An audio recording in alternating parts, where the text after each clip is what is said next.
আরে বন্ধু, আমি একটা জিনিস ভাইবা পারছি না। মানুষ বিদেশ গিয়ে কি করে বলতো? মানুষ তো 150 টাকা ইনকাম করতে পারে, তাহলে এত টাকা দিয়ে কেন বিদেশ যায়? তুই কি জানোস?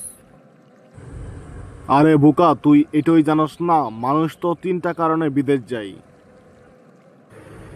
তাই নাকি রে বন্ধু? কি কি কারণে বিদেশ যায় তা আমাকে শোনাতো।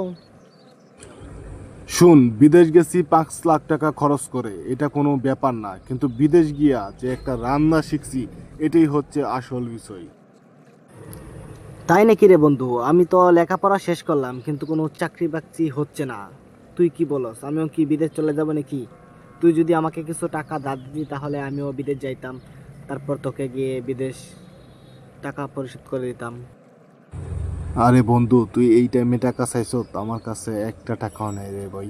আমি বিদেশ থেকে আইসা ফকির হয়ে গেছি, আবার বিদেশ গেলে টাকা হবে? তো বন্ধু, ভালো থাকোস, আবার দেখা হবে পরের ভিডিওতে।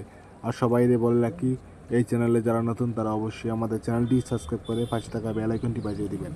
ভালো থাকবেন, সুস্থ থাকবেন, আল্লাহ হাফেজ।